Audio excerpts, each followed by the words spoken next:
Hi friends, ನಾನು ಮಾಲ್ತೇಶ್. ಈ ವಿಡಿಯೋದಲ್ಲಿ arithmetic progressions NCERT 10th mathematics arithmetic progressions chapter ಬರ್ತಕ್ಕಂಥ ಒಂದು ಅಪ್ಲಿಕೇಶನ್ ಲೆವೆಲ್ ಕ್ವಶನ್ ಬಗ್ಗೆ ನಾವೀಗ ಡಿಸ್ಕಷನ್ ಮಾಡ್ತಾ ಹೋಗ್ತೀವಿ. ಆ ಅಪ್ಲಿಕೇಶನ್ ಲೆವೆಲ್ ಕ್ವಶನ್ ಯಾವ ರೀತಿ ಇರುತ್ತೆ ಅಂತ ನೋಡೋಣ. The sum of three consecutive terms of an arithmetic progression is 21 and the sum of the squares of these terms is 165. Find these terms. First we have to understand the problem, understand the question. ಏನಪ್ಪ ಅದು ಅಂತಂದ್ರೆ sum of three consecutive terms of an arithmetic progression is 21. ಅಂದ್ರೆ ಈ arithmetic progression ನ 3 consecutive ಅಂದ್ರೆ ಒಂದಾದ ನಂತರ ಒಂದು ಇರ್ತಕ್ಕಂಥ 3 ಟರ್ಮ್ಸ್ ನ ಒಂದು ಸಮ್ ಎಷ್ಟು 21. ಅದರ ಸಮ್ ಆಫ್ ದಿ ಸ್ಕ್ವೇರ್ಸ್, ಅವುಗಳನ್ನ ಸ್ಕ್ವೇರ್ ಮಾಡ್ಕೊಂಡು ಮತ್ತೆ ಆಡ್ ಮಾಡ್ಕೊಂಡ್ರೆ ಅದರ ಒಂದು ಸಮ್ ಎಷ್ಟು ಬರಬೇಕು ಅಂತಂದ್ರೆ 165 ಆಗುತ್ತೆ. ಸೊ ಹಾಗಾದರೆ ಆ ಒಂದು 3 ಟರ್ಮ್ಸ್ ಅನ್ನು ಫೈಂಡ್ ದೀಸ್ 3 ಟರ್ಮ್ಸ್, ಆ 3 ಟರ್ಮ್ಸ್ಗಳನ್ನು ನಾವೀಗ ಕಂಡುಹಿಡಿಯಬೇಕು. ಸೊ ನೋಡೋಣ ಹೇಗೆ ಅಂತ.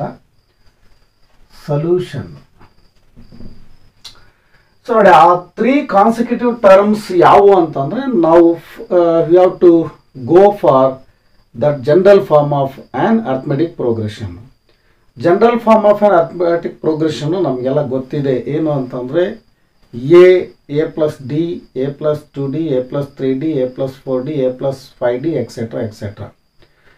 ಸೊ ಎ ಹಿಂದೆ ಇರ್ತಕ್ಕಂಥವು ಯಾವ್ಯಾವು ಅದೇ ಥರನೇ a minus d, a minus 2d, a minus 3d, a minus 4d like that. So ಅಂದರೆ ಹಿಂದಕ್ಕೂ ಕೂಡ ನಾವು ಅರ್ಥಮೆಟಿಕ್ ಪ್ರೋಗ್ರೆಷನ್ ಜನರಲ್ ಫಾರ್ಮ್ ಹೇಳ್ಬೋದು, ಮತ್ತು ಮುಂದಕ್ಕೂ ಕೂಡ ಹೇಳ್ಬೋದು ಎ ಇಂದ. ಸೊ ಇಲ್ಲಿ ನಾವು ನೋಡಿ ಆ ಒಂದು 3 ಕಾನ್ಸಿಕ್ಯೂಟಿವ್ ಟರ್ಮ್ಸ್ ಅನ್ನ ಯಾವನ್ನ ಬರ್ಕೋಣ ಅಂತಂದ್ರೆ ನೋಡಿ, let the 3 consecutive terms of on APR. ನಾವು ಇನ್ ಜನರಲ್ ನಾವು ಕಾನ್ಸಿಕ್ಯೂಟಿವ್ ಟರ್ಮ್ಸ್ ಅನ್ನ AP ನಲ್ಲಿರ್ತಕ್ಕಂಥ ಜನರಲ್ ಫಾರ್ಮ್ ಅಲ್ಲಿ ಇರ್ತಕ್ಕಂಥ ತಗೊಳ್ಳೋದು ಎಲ್ಲಿಂದ ಸ್ಟಾರ್ಟ್ ಮಾಡ್ತೀವಿ ಅಂದ್ರೆ ಎ ಇಂದ ಸ್ಟಾರ್ಟ್ ಮಾಡ್ತೀವಿ. ಸೊ ಇಲ್ಲಿ ನಾವು ಏನು ಮಾಡೋಣ, ಒಂದು ಹಿಂದಕ್ಕೆ ತಗೊಂಡಾಗ ಸೊ a ಮೈನಸ್ ಡಿ ಬರುತ್ತೆ. ಸೊ a ಮೈನಸ್ ಡಿ ಇಂದ ತಗೊಂಡ್ರೆ a minus d a plus d ಆಗುತ್ತೆ. Let the 3 consecutive terms of an APR a minus d a plus d ಆಗಿರಲಿ ಅಂತ ಇಟ್ಕೊಳ್ಳೋಣ. ನೋಡಿ, ನಾವು ಇನ್ ಜನರಲ್ ಎಲ್ಲಿಂದ ತಗೊಳ್ತೀವಿ ಅಂದರೆ ಎ ಇಂದ ತಗೊಳ್ತೀವಿ. ಬಟ್ ಹಿಂದಕ್ಕೆ ತಗೊಂಡಾಗ ಏನಾಗ್ತದೆ, ಮೈನಸ್ ಬಂದಾಗ for simplification, easy simplification purposes you have to take the before term of a.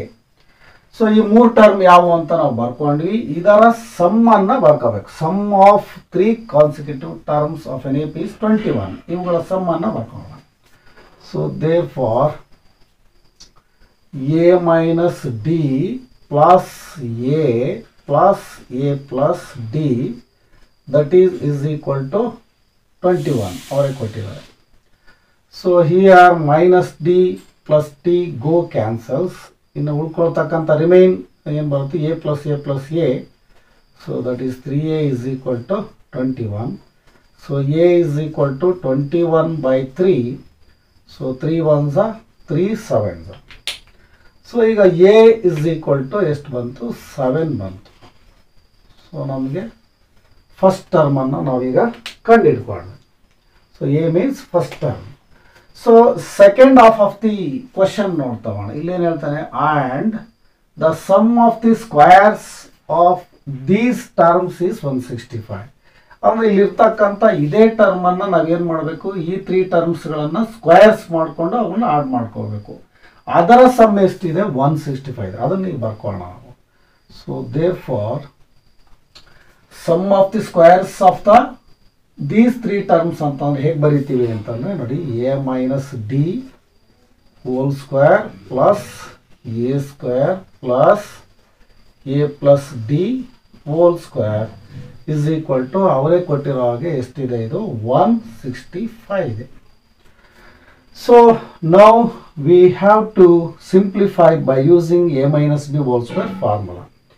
So ಇದನ್ನು ಎಕ್ಸ್ಪೆನ್ಷನ್ ಮಾಡ್ಕೋಬೇಕು. a minus b whole square ಫಾರ್ಮುಲಾದಲ್ಲಿ ಎಕ್ಸ್ಪ್ಯಾಂಡ್ ಮಾಡ್ಕೊಂಡಾಗ ಏನು ಬರುತ್ತೆ, ಇದು a ಮೈನಸ್ ಡಿ ಇದೆ ಇಲ್ಲಿ. ಸೊ ಅದನ್ನು ಬರ್ಕೊಂಡ್ರೆ ನೋಡಿ, a square plus d square minus 2ab. a minus b whole square is equal to a square plus b square minus 2ab ಆ ಥರ ಬರ್ಕೊಂಡಿದ್ದೀವಿ. Plus a square plus this is a plus b whole square. a plus b whole square is equal to a square plus b square plus 2ab ಆ ಪ್ರಕಾರ ಬರ್ಕೊಂಡ್ರೆ a square plus d square plus 2ad is equal to 165. So ಇಲ್ಲಿ ಏನಾಗ್ತದೆ, minus 2ad plus 2ad go cancels. ಇನ್ನೇನು ಉಳ್ಕೊಳ್ತೀವಿ, a ಎಷ್ಟಿದೆ, a square a square a square 3a square ಬರುತ್ತೆ. D square plus d square plus d square plus 2d square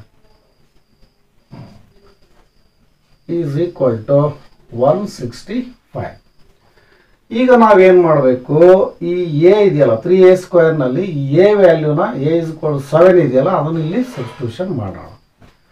so 3a means 7 square plus 2d square is equal to 165. So ಈಗ ನೋಡಿ 7 square ಅಂತಂದರೆ 7 into 7 49 into 3 49 into 3 ಅಂದರೆ 3 9s are 27, 3 4s are 12 plus 2 14. So 147 ಬರುತ್ತೆ. ಇದನ್ನು ನಾವು simplification ಮಾಡಿಕೊಂಡ್ರೆ 147 plus 2d square is equal to 165. ಈಗ ನಾವು ಇಲ್ಲಿ ಬರೆಯೋಣ. ಸೊ 147 ಈಕ್ವಲ್ ಸಿಂಬಲ್ ಇಂದ ಆ ಕಡೆ ಹಾಕಿದ್ರೆ ಏನಾಗುತ್ತೆ ನೋಡೋಣ. So therefore 2d square is equal to 165 minus, so plus 147 becomes minus 147. So 2d square is equal to 165 ಅಲ್ಲಿ 147 ಕಳೆದ್ರೆ 15 ಅಲ್ಲಿ 7 ಅಂದರೆ 8 and then 5 ಅಲ್ಲಿ 4 ಅಂದರೆ 1.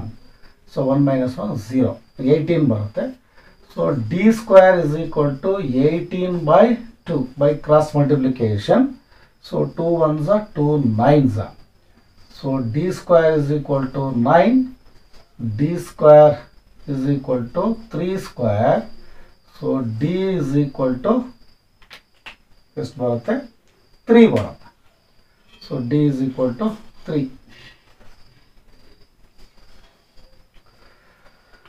ಯಾಕೆಂದರೆ exponents are equal, then bases are equal. So d is equal to 3 ಬಂತು. So A ವ್ಯಾಲ್ಯೂನು ಬಂತು, so D ವ್ಯಾಲ್ಯೂನು ಬಂತು. ಅಂದರೆ ಫಸ್ಟ್ ಟರ್ಮ್ ಗೊತ್ತಾಯಿತು, ಕಾಮನ್ ಡಿಫರೆನ್ಸ್ ಗೊತ್ತಾಯಿತು. ಇನ್ನು ನಾವು ಈಸಿಯಾಗಿ ಈ ಟರ್ಮ್ಸ್ಗಳನ್ನು, ಸೊ ಫೈಂಡ್ ದೀಸ್ ಟರ್ಮ್ಸ್ ಅಂತ ಹೇಳ್ತಾರೆ, ಅವುಗಳನ್ನು ಆರಾಮ್ಸೆ ಕಂಡುಹಿಡ್ಬೋದು. So therefore a minus d, therefore these three terms are, so a minus d is equal to, a means 7 minus 3 is equal to 4. Next a is equal to 7. Then a plus d means a means 7 plus 3, that is equal to 10. So those three terms are 4 and 7 and 10. So here we check it out, is the obtained numbers or the arithmetic progression numbers are right or wrong. So the sum of 3 consecutive terms of an AP is 21. So we add all the 3 numbers, 10 plus 7, 17, 17 plus 4, 21. So this is right. And then the sum of the squares of these three numbers is equal to 165. So therefore here 10 square plus 7 square plus 4 square. So means 10 square means 100, 7 square means 49, 4 square means 16. 9 plus 6 15, 1 plus 4 5, 5 plus 1 6, 1. Yes, this is also right. So ಈ ಥರ ಪ್ರಾಬ್ಲಮ್ಸ್ಗಳು application level problems ಇವೆಲ್ಲವೂ ಕೂಡ application level problem ಆಗಿರುತ್ತೆ. So ಈ ಥರದ application level ಪ್ರಾಬ್ಲಮ್ಗಳನ್ನು ಇನ್ನು ಮುಂದೆ ಕೂಡ ಬಿಡಿಸ್ತಾ ಹೋಗೋಣ ಅಂತ ಹೇಳ್ತಾ ಥ್ಯಾಂಕ್ ಯು ಫ್ರೆಂಡ್ಸ್.